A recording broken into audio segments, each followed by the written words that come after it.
وہاں پر علامہ ابن جوزی کے حوالے سے علامہ ابن کثیر نے، یہ دونوں بڑے معتمد مانے جاتے ہیں، جو غیر مقلدین ہیں، وہابی ہیں، ان کے نزدیک بڑی قابل اعتماد شخصیت ہے۔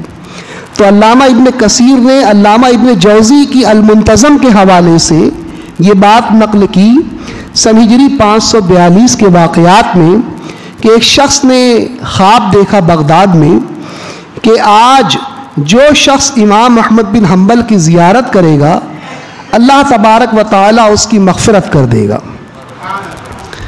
تو مجھے بڑی حیرت ہوئی اس بات کو پڑھ کر۔ حیرت اس لیے ہوئی کہ سیدنا امام احمد بن حنبل کا وصال تو سن ہجری 292 میں ہو چکا تھا۔ 300 سال بعد امام احمد بن حنبل کی زیارت کرنے والے کی مغفرت کیوں کر ممکن ہے؟ تو پھر اصل کتاب کی طرف جب میں نے رجوع کیا مکتبۃ الشاملہ میں، تو اس میں اصل عبارت یہ ملی کہ خواب دیکھنے والے نے یہ خواب دیکھا تھا کہ جس نے سیدنا امام احمد بن حنبل رحمۃ اللہ تعالی علیہ کی قبر کی زیارت کی اللہ تعالیٰ اس کی مغفرت کر دے گا۔ تو لفظ قبر مصنف نے، مترجم نے جان بوجھ کے ہٹایا یا جو ہے کاتب کی غلطی سے ہٹایا، لیکن ایسا محسوس ہوتا ہے کہ یہ لفظ ارادتاً ہٹایا گیا ہے، اس لیے کہ مترجم غیر سنی ہے، تو جان بوجھ کے ہٹانے کا امکان زیادہ ہے، اس لیے کہ یہ عقیدہ جو اہل سنت والجماعت کا ہے کہ اولیاء کرام کے مزارات سے فیوز و برکات حاصل ہوتے ہیں، یہ تو صرف اہل سنت کا عقیدہ ہے۔ اور اس عقیدے کے تعلق سے امام ابن کثیر جو ہے البدایہ میں نقل فرما رہے علامہ جوزی کی المنتظم کے حوالے سے، تو جان بوجھ کے یہ لفظ قبر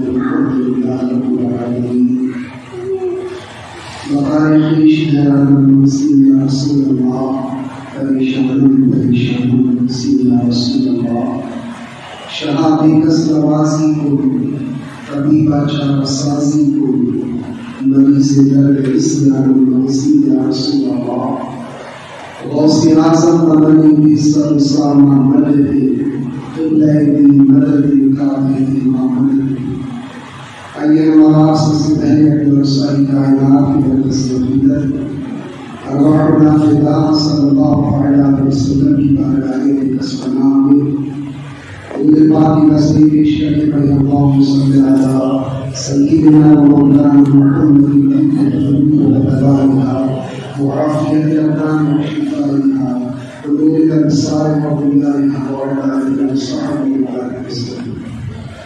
حضرت محترم، بھی جنگوں کے حوالے سے ایک بڑی اہم تاریخی بات گزشتہ جمعے کو بھی میں نے عرض کی تھی، اور انشاءاللہ تبارک و تعالی آج بھی اسی کے تعلق سے کچھ باتیں عرض کرنے کی سعادت حاصل کروں گا۔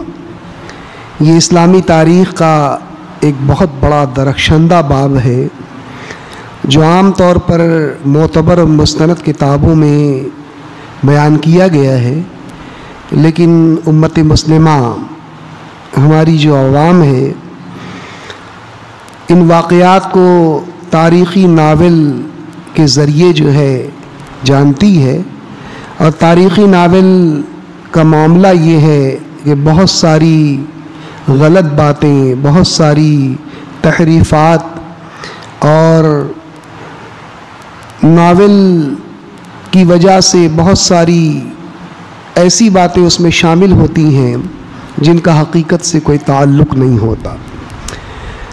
تو اس سلسلے میں نے ذکر کیا کہ پاکستان سے اردو دائرہ معارف اسلامیہ کے نام سے ایک انسائکلوپیڈیا ان لوگوں نے ترتیب دیا ہے، اور تقریباً 26 جلدوں پر یہ مشتمل ہے۔ بہت سارے محققین نے اسے ترتیب دیا ہے، اس کتاب میں صلیبی جنگوں کا پس منظر جو بیان کیا گیا تھا وہ میں نے بیان کر دیا۔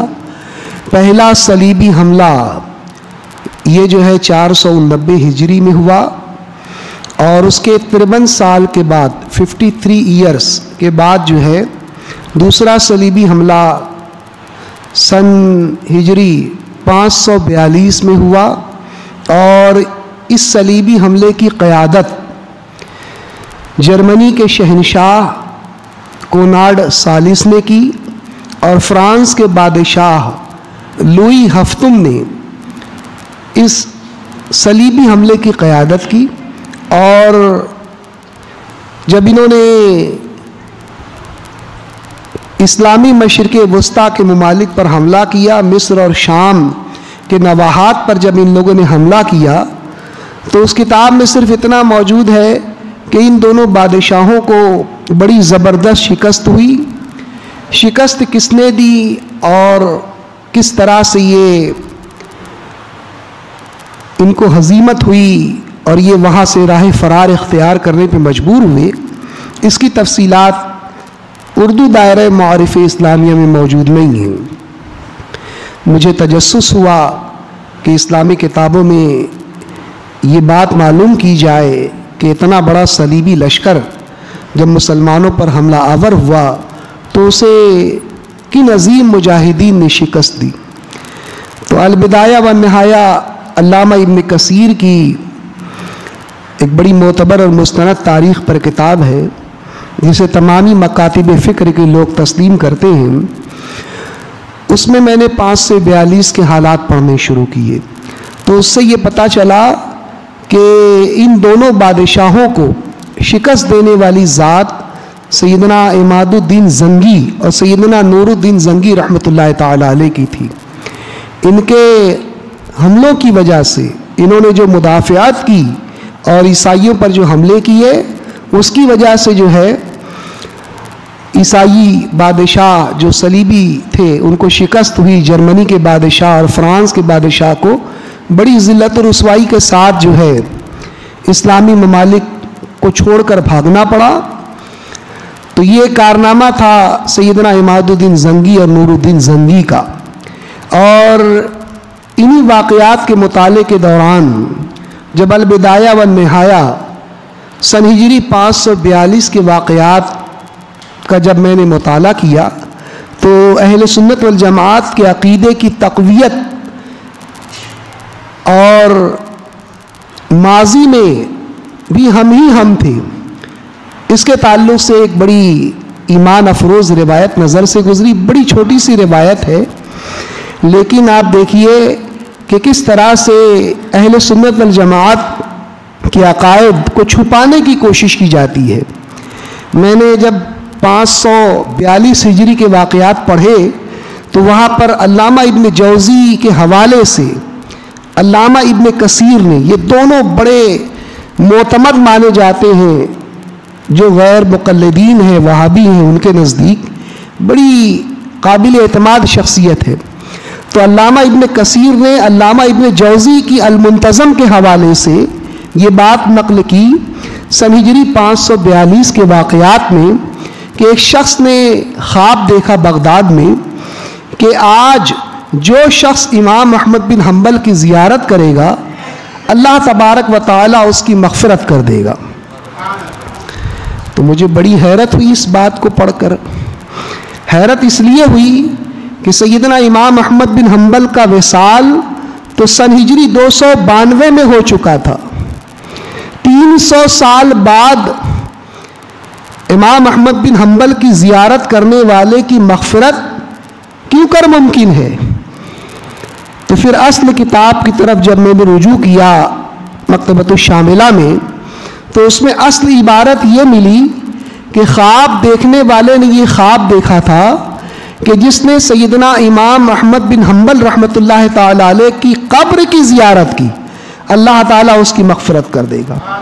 تو لفظ قبر مصنف نے، مترجم نے جان بوجھ کے ہٹایا یا جو ہے کاتب کی غلطی سے ہٹایا، لیکن ایسا محسوس ہوتا ہے کہ یہ لفظ ارادتاً ہٹایا گیا ہے، اس لیے کہ مترجم غیر سنی ہے۔ تو جان بوجھ کے ہٹانے کا امکان زیادہ ہے، اس لیے کہ یہ عقیدہ جو اہل سنت والجماعت کا ہے کہ اولیاء کرام کے مزارات سے فیوز و برکات حاصل ہوتے ہیں، یہ تو صرف اہل سنت کا عقیدہ ہے۔ اور اس عقیدے کے تعلق سے امام ابن کثیر جو ہے البدایہ میں نقل فرما رہے علامہ جوزی کی المنتظم کے حوالے سے، تو جان بوجھ کے یہ لفظ قبر جو ہٹایا گیا ہے، ایسا محسوس ہوتا ہے کہ یہ جان بوجھ کر ہٹایا گیا ہے۔ بہرکیف اس سے یہ ثابت ہوتا ہے کہ 5ویں صدی ہجری اور 6ٹھی صدی ہجری میں بھی جو اہل سنت کا ہمارا جو عقیدہ ہے، اس عقیدے کے ماننے والے اس زمانے میں بھی موجود تھے۔ تو اس سے ثابت ہوا کہ سلفی ہم ہیں۔ اور پھر علامہ ابن جوزی کی ایک عادت یہ ہے کہ اگر ان کے نزدیک کوئی بات شرعی طور پر قابل گرفت ہوتی ہے تو وہ اس کی تردید فوراً کرتے ہیں۔ یہ علامہ ابن جوزی کی عادت ہے، یہاں تک کہ حدیث کے اندر جب وہ شدت کرنے پر آئے تو علماء نے ان کی شدت کا بہت سختی کے ساتھ انکار کیا، ان کے تشدد کا بہت سختی کے ساتھ انکار کیا کہ مسلم شریف کی بھی بعض حدیثوں کو علامہ ابن جوزی نے موضوع قرار دے دیا۔ اتنے متشدد تھے کہ مسلم شریف کی حدیثوں کو بھی موضوع قرار دے دیا، بعض حدیثوں کو۔ یہ اتنے زیادہ شدت پسند تھے۔ اولیاء کرام، صوفیاء کرام کے رد میں اور بھی بہت سارے فرقوں کے رد میں وہ کتاب ہے تلبیس ابلیس نام کی پوری کتاب لکھی، اور اس کے اندر جو ہے صوفیاء کرام کا بہت رد کیا۔ تو ایسے متشدد جو کسی غلط بات کو برداشت نہیں کرتے، انہوں نے اپنی کتاب میں اس بات کو ذکر کیا۔ اس سے یہ ثابت ہوتا ہے کہ ان کے نزدیک ان کا بھی یہ عقیدہ تھا کہ اولیاء کرام کی بارگاہوں سے فیض حاصل ہوتا ہے۔ علامہ ابن جوزی کا بھی یہ عقیدہ تھا، بلکہ علامہ ابن کثیر نے لکھا کہ امام ابن جوزی نے بیان کیا کہ اس دن میں نے اس مقام پر ایک بہت بڑا اجتماع کیا جہاں پر ہزار لوگوں نے شرکت کی۔ امام احمد بن حنبل کی قبر کے پاس ایک بہت بڑا اجتماع میں نے منعقد کیا جس کے اندر ہزار لوگ شریک ہوئے، اور علامہ ابن جوزی نے یہ بیان کیا کہ جب خواب دیکھنے والے نے لوگوں کے سامنے یہ خواب بیان کیا کہ جو آج امام احمد بن حنبل کی قبر کی زیارت کرے گا اللہ تعالیٰ اس کی مغفرت کر دے گا، تو ہر خاص اور عام نے امام احمد بن حنبل کی قبر کی زیارت کی۔ یعنی علماء نے بھی زیارت کی، جو مشائخین تھے، سلاطین تھے، بادشاہ تھے، جوان تھے، ہر طبقے کے لوگ جو ہے بغداد میں جو موجود تھے، سب نے سیدنا امام احمد بن حنبل کی قبر کی زیارت فرمائی۔ تو یہ جو ہے ہمارا عقیدہ ہے۔ تو اس سے یہ ثابت ہوا کہ سلفی تو ہم ہیں، اسلاف سے تعلق تو ہمارا ہے، جو ماضی کے بزرگوں کا عقیدہ تھا وہ الحمدللہ اہل سنت والجماعت کا عقیدہ ہے۔ تو یہ بات ایک ضمنی طور پر آ گئی۔ میں نے یہ 542 کے واقعات اس لیے مطالعہ کرنا شروع کیے کہ وہ کون عظیم مجاہدین تھے جنہوں نے جرمنی کے شہنشاہ کونراڈ ثالث اور فرانس کے بادشاہ لوئی ہفتم کو جو ہے عبرت ناک جو ہے شکست سے جو ہے مطلب ان کو شکست دی اور ان کو عبرت ناک طریقے سے ہرا دیا۔ ایسی کون سے مجاہدین تھے؟ تو پتہ چلا کہ وہ سیدنا عماد الدین زنگی اور سیدنا نور الدین زنگی رحمۃ اللہ تعالی علیہ کی ذات تھی۔ تو دوسرا حملہ جو ہوا ہے یہ 53 سال کے بعد ہوا۔ دوسرا صلیبی حملہ یہ پہلے صلیبی حملے کے بعد 53 سال کے بعد یہ حملہ ہوا ہے۔ اور پہلا صلیبی حملہ جب ہوا تھا تو بہت بڑی بات یہ ہوئی کہ 489 میں عیسائیوں نے حملہ کیا۔ مسلمانوں کی حالت بہت کمزور ہو چکی تھی اس وقت، اسلامی سلطنت میں کوئی ان کا دفاع کرنے والا نہیں تھا، ان سے لڑنے والا کوئی موجود نہیں تھا۔ تو ان لوگوں نے جو ہے مصر اور شام پر جب حملہ کیا تو مصر اور شام پر حملہ کرنے کے بعد اس وقت 4 جو ہے بہت بڑی ریاستیں عیسائیوں کی معرض وجود میں آئی اور بیت المقدس پر بھی قبضہ ان لوگوں نے کر لیا۔ 3 سال کے بعد سن ہجری 489 میں پہلا حملہ شروع کیا جب ان لوگوں نے، تو اس کے 3 سال کے بعد 492 میں صلیبیوں نے جو ہے عیسائیوں نے جو ہے مسلمانوں کی کمزوری کا فائدہ اٹھاتے ہوئے مسجد اقصی پر بیت المقدس پر قبضہ کر لیا۔ اس سے پہلے حضرت عمر کے زمانے سے لے کر 592 تک یہ جو بیت المقدس تھا یہ مسلمانوں کے قبضے میں تھا۔ آپ اندازہ فرمائیں سن ہجری 15 میں جو ہے مسلمانوں نے حضرت عمر فاروق اعظم رضی اللہ تعالی عنہ کے زمانے میں بیت المقدس پر قبضہ کیا تھا. وہ قبضہ کئی سو سال تک برقرار رہا اور مسلمانوں کی کمزوری کی وجہ سے سن ہجری 492 میں عیسائیوں نے دوبارہ جو ہے بیت المقدس پر قبضہ کیا اور بہت بڑی ریاست عیسائیوں کے قبضے میں آئی. اسی طرح سے الروحہ جو ہے یہ بھی بہت مضبوط ریاست تھی مسلمانوں کی, مسلمانوں سے چھین لیا. انطاکیہ کا جو علاقہ تھا یہ بھی بہت بڑی ریاست تھی مسلمانوں کی, بہت مضبوط ریاست تھی, اس پر بھی ان لوگوں نے قبضہ کر لیا. طرابلس جو ہے یہ بھی بہت بڑی مضبوط ریاست تھی مسلمانوں کی, عیسائیوں نے اس پر بھی قبضہ کر لیا. چار جو ہے بڑی ریاستیں پہلے صلیبی حملے کی وجہ سے عیسائیوں کو حاصل ہوئی, لیکن دوسرا جب صلیبی حملہ ہوا تو عیسائیوں کو کامیابی نہیں ملی بلکہ بڑی زبردست شکست ملی. اور وہ وجہ بنی جو ذات ان کی شکست کی وہ عماد الدین زنگی اور سلطان نور الدین زنگی رحمۃ اللہ تعالی علیہ کی ذات تھی, انہی کی وجہ سے ان کو شکست ہوئی. تو یہ جو صلیبی جنگوں کا سلسلہ شروع ہوا, مورخین نے ایک بہت خاص بات, میں نے جتنی بھی کتابیں چاہے معتبر ہو چاہے غیر معتبر ہو جتنی بھی کتابوں کا مطالعہ کیا, ایک بہت خاص بات کی طرف اشارہ کیا انہوں نے کہ صلیبی جنگوں میں جہاں پوپ اربن ثانی کا بہت بڑا رول تھا, ایک پادری تھا جس کا نام بطرس تھا. علامہ ابن کثیر نے الکامل فی التاریخ میں اس کا نام بطرس ذکر فرمایا ہے. وہ جو ہے اصل میں پطرس تھا اس کا جو نام, لیکن عربی میں حرف پا نہیں ہوتا تو اس لیے جو ہے وہ بطرس کر دیا اہل عرب نے اسے. تو بطرس جو ہے یہ پطرس تھا, اور اسی کو جو ہے یورپ کے جو مورخین ہیں اسے پیٹر کے نام سے یاد کرتے ہیں. پطرس کی جو بدلی بھی شکل ہے پیٹر, تو پیٹر جو ہے یہ بہت بڑا راہب تھا, بہت بڑا جنونی یہ پادری تھا. یہ جب بیت المقدس پر, یہ 489 سے پہلے کی بات ہے, پہلے صلیبی حملے سے پہلے کی بات ہے یہ اس وقت جو ہے 489 سے پہلے بیت المقدس وہاں پر پہنچا, اور اس نے جب یہ دیکھا کہ بیت المقدس پر مسلمانوں کا قبضہ ہے تو اسے یہ بات بہت ناگوار گزری, اور اس نے یہ دل میں طے کر لیا کہ میں جو ہے اپنی کوششوں کے ذریعے سے مسلمانوں کے قبضے سے بیت المقدس کو حاصل کروں گا. تو اس وقت وہ ایک اور پادری سے ملتا ہے. وہ پادری جو ہے جھوٹی داستانیں, مسلمانوں کے مظالم کی جھوٹی داستانیں پیٹر کے سامنے بیان کرتا ہے اور کہتا ہے کہ مسلمانوں نے جو ہے یہاں پر جو ہمارا مقدس مقام ہے, حضرت عیسیٰ علیہ السلام کی جو جائے پیدائش ہے اس کی زیارت کے لیے جو عیسائی آتے ہیں, اور یہاں جو آس پاس عیسائی بس گئے اس علاقے میں, ان کے پر مسلمان بڑا شدید ظلم کرتے ہیں. فرضی داستانیں جو ہے مسلمانوں کے مظالم کی جو ہے اس نے بیان کی, جس کی وجہ سے پیٹر راہب کے اندر اور اشتعال پیدا ہو گیا, اور پوپ اربن ثانی کے پاس اس نے جا کر رابطہ قائم کیا. اس نے باقاعدہ اسے خط دیے اور کہا کہ پورے یورپ کا دورہ کرو اور وہاں پر لوگوں کے سامنے تقریر کرو, واعظ کرو, اور مسلمانوں کے مظالم یہ جھوٹے تھے, حقیقت سے ان کا کوئی تعلق نہیں تھا. مسلمانوں نے جو سلوک کیا بیت المقدس کی فتح کے وقت حضرت عمر کے زمانے میں, پھر اس کے بعد 90 سال کے بعد جب دوبارہ سلطان صلاح الدین ایوبی رحمۃ اللہ تعالی علیہ نے بیت المقدس کو جو فتح کیا اور اس کے بعد جو سلوک کیا, عیسائی مورخین, یورپ کے رائٹرز وہ بھی اس بات کا اعتراف کرنے پہ مجبور ہو گئے کہ یہ اس سلوک سے بالکل مختلف تھا جو عیسائیوں نے مسلمانوں کے ساتھ کیا تھا.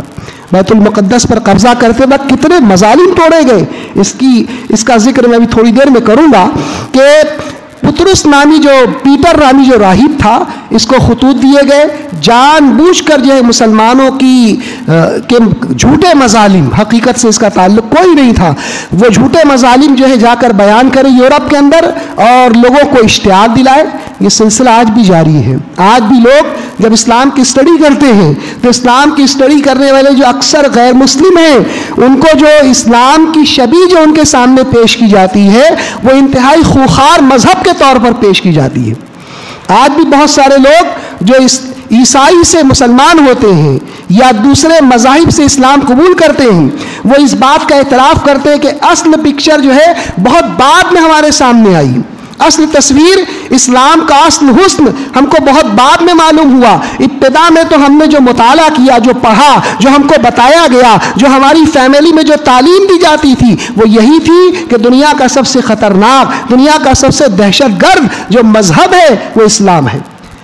اسلام دہشت گردی کی تعلیم دیتا ہے، یہ ان کو باور کرایا جاتا ہے. آج بھی 21 سینچری کے اندر بھی ایسا ہو رہا ہے. یہ ہماری بہت بڑی ناکامی ہے کہ ہم اپنے مذہب جو اسلام امن، پوری دنیا کا عالمی امن کا سب سے بڑا علمبردار ہے، پوری دنیا میں امن کا جو پیغام دیتا ہے جو مذہب، اس مذہب کے صحیح خد و خال اور اس مذہب کی صحیح تصویر جو ہے ہم غیر مسلموں تک پہنچا نہیں پا رہے ہیں. یہ ہماری کوتاہی ہے. تو بہرکیف ایسی تصویر جو ہے اس زمانے میں پیٹر نامی پادری نے پورے یورپ کے اندر تقریر کر کے ایسا اشتعال پیدا کر دیا. وہ بادشاہوں کے دربار میں جاتا، فرانس کے بادشاہ، جرمنی کے بادشاہ، اٹلی کے بادشاہ، سسلی کے بادشاہ، اسی طرح سے انگلینڈ تک پہنچ گیا ہے.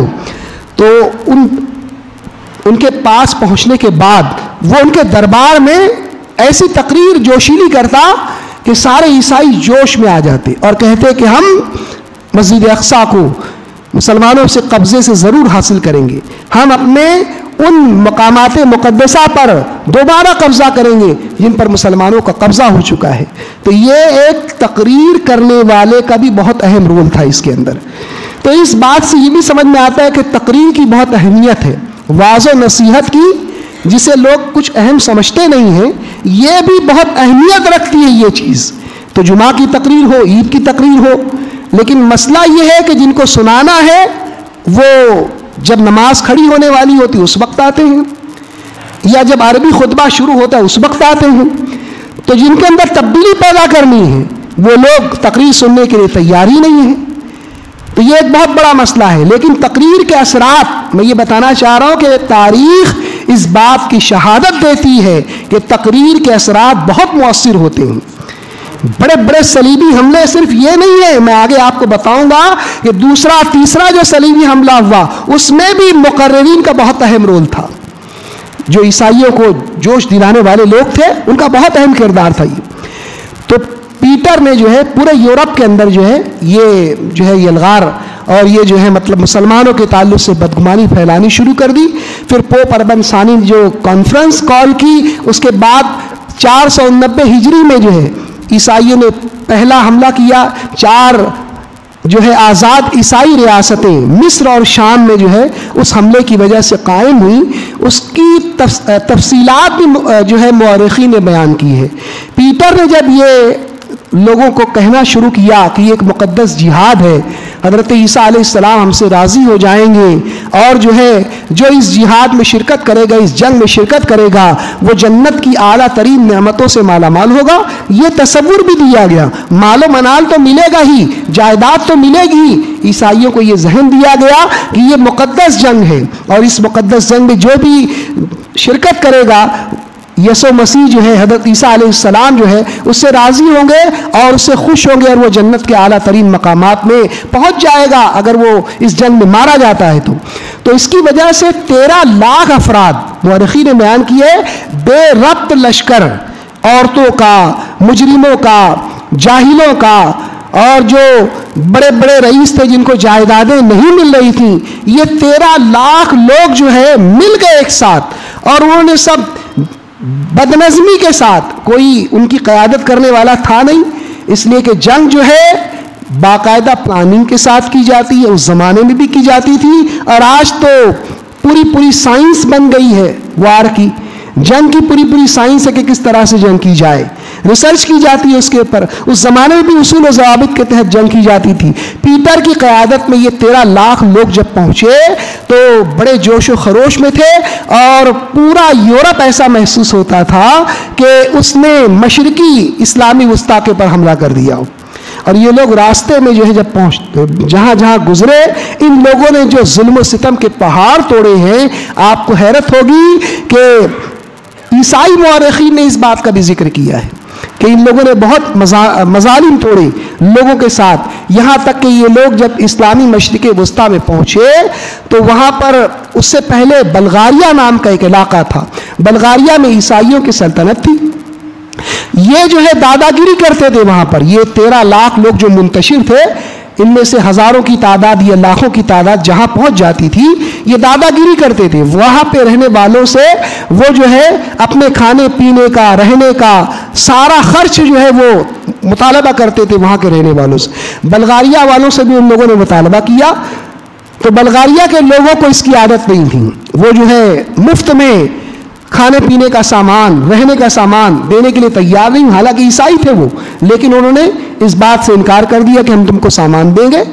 اس کی وجہ سے وہ مشتعل ہو گئے، اور یہ جو لشکر تھا جو مسلمانوں پر حملہ کرنے کے لیے نکلا تھا، ان لوگوں نے بلغاریہ کے عیسائیوں پر ہی حملہ کر دیا. بلغاریہ والے جنگجو تھے، انہوں نے بڑی عبرتناک جو ہے ان لوگوں کو شکست دی اور بڑا سخت حملہ کر کے ان کو بڑی ہزیمت اور بہت تکلیف دی، اور جو ہے ان کو قتل و غارت کیا، اور ان کو جو ہے قسطنطنیہ جو رومن امپائر کا کنگڈم تھا، کیپٹل تھا، وہاں پر ہاک دیا کہ تم وہاں جاؤ، تم یہاں پر دادا گیری نہیں کر سکتے. تو ان لوگوں کی وجہ سے لشکر جو ہے منتشر ہو گیا. تو یہ جو 13 لاکھ کا لشکر تھا، یہ لشکر کوئی منظم فوج نہیں تھی، یہ کوئی پلانڈ جو ہے مطلب اٹیک نہیں تھا. لیکن اس کے بعد جب یہ معاملہ یہاں پر ہو رہا تھا کہ عوام جنگ میں شریک تھی، اسی دوران یورپ کے بادشاہوں نے بھی مسلمانوں کے خلاف جو ہے محاذ بنا لیا. مورخین بیان کرتے تاریخ یورپ، A.G. ہنٹر، اس کا اردو ٹرانسلیشن بھی ہو چکا ہے، آپ اس کے اندر پڑھیے کہ اس نے خود بیان کیا ہے کہ پورا یورپ، مصر اور شام، اسلامی مشرق وسطیٰ پر ٹوٹ پڑا. بڑی حیرت کی بات ہے کہ یورپ کی یہ بڑی عظیم سلطنتیں تھیں، لیکن جتنے بھی صلیبی حملے ہوئے یہ سب کے سب 2 اسلامی ممالک مصر اور شام تک محدود تھے. اس کے آگے نہیں بڑھ پائے یہ لوگ. اتنی بڑی طاقت لے کر 10 لاکھ، 15 لاکھ، 13 لاکھ لے کر لشکر یہ لوگ آتے تھے، اسلامی مملکت پر حملہ کرتے تھے. لیکن اللہ تبارک و تعالی مسلمانوں میں کچھ ایسے افراد کو اس وقت پیدا کر دیتا تھا جو اپنی شجاعت کی وجہ سے، اپنی بہادری کی وجہ سے، اپنے تدبر کی وجہ سے ان کے حملوں کا رخ پھیر دیا کرتے تھے، ان کو شکست دے دیتے تھے. تو یہ بڑی عجیب بات ہے کہ 2 ملک تھے، مصر اور شام، اور ان کے مقابلے میں فرانس کی سلطنت کے جو سپاہی تھے وہ فرانس کے فوجی تھے، جرمنی کے فوجی تھے، اٹلی کے فوجی تھے، سسلی کے فوجی تھے، انگلینڈ کے فوجی تھے. یہ بہت بڑا لشکر جرار تھا جو اسلامی مشرق وسطیٰ پر حملہ آور ہوا. تو جب ان لوگوں تک یہ بات پہنچی کہ ایک بے ترتیب لشکر جو ہے اس کا یہ انجام ہوا ہے کہ بلغاریہ والوں نے لشکر کو منتشر کر دیا ہے، تو ان لوگوں نے باقاعدہ منظم فوج جو ہے جو 10 لاکھ افراد پر مشتمل تھی، 10 لاکھ سولجر تھے، یہ عام لوگ نہیں تھے، یہ جنگ کے ماہر تھے. یہ 10 لاکھ لوگ، یہ یورپ کے جتنے بادشاہ تھے سب نے مل کر جو ہے مسلمانوں پر حملہ کرنے کے لیے جو ہے بھیجا، اور اس کا نتیجہ بھی ظاہر ہوا. جب یہ منظم فوج مسلمانوں پر حملہ آور ہوئی تو انہی کی کوششوں کی وجہ سے 4 آزاد ریاستیں جو ہے مسلمانوں کی جو ہے وہ عیسائیوں کے قبضے میں چلی گئیں. اور جب یہ لوگ ایشیائے کوچک میں پہنچے، قسطنطنیہ سے ایشیائے کوچک میں پہنچے جہاں پر سلجوکیوں نے عیسائیوں کو بڑی زبردست شکست دی تھی. کئی سال پہلے تاریخ اپنے آپ کو دہرا رہی تھی. عیسائی لشکر جو وہاں پہنچتا ہے اور 10 لاکھ نہایت ہی تجربہ کار جنگجو سولجرز ان کے ساتھ ہیں. وہ ان کے ساتھ جو ہے مسلمانوں پر حملہ کرتے ہیں، انطاکیہ پر حملہ کرتے ہیں، اروہا پر حملہ کرتے ہیں، اور یہ ساری ریاستیں مسلمانوں کے کمزور ہونے کی وجہ سے مسلمانوں کے قبضے سے نکل جاتی ہیں. یہاں تک کہ ارباب تاریخ نے بیان کیا ہے قونیہ، یہ جو ہے سلجوکی سلطنت کا کنگڈم تھا، یہ اس کا کیپٹل تھا. صلیبیوں نے اس کا محاصرہ کر لیا. سلطان ارسلان سلجوکی جو ہے بڑی بہادری کے ساتھ اس نے اس لشکر کو شکست دینے کی کوشش کی، اس لشکر کا مقابلہ کیا. لیکن جو ہے قونیہ کے قلعہ بردار شخص نے غداری کی، اور اس کی غداری کی وجہ سے اس نے قلعے کا دروازہ صلیبیوں کے لیے کھول دیا. صلیبی جو ہے قونیہ کے اندر داخل ہوئے اور جتنے مسلمان نظر آئے سب کو انہوں نے مار دیا، اور جو مسلمانوں کے جو مکانات تھے ان کو مسمار کر دیا. اس طریقے سے قونیہ پر قبضہ کیا. قونیہ پر قبضہ کرنے کے بعد حمص پر قبضہ کیا, پھر انطاکیہ پر قبضہ کیا. جب انطاکیہ پر قبضہ کیا تو اس وقت ایک اہم واقعہ پیش آیا. انشاءاللہ آئندہ جمعے کو عرض کرنے کی سعادت حاصل کروں گا. اللہ تعالیٰ ان مجاہدین کے نقش قدم پر ہمیں بھی چلنے کی توفیق عطا فرمائے. وما علینا الا البلاغ. السلام علیکم.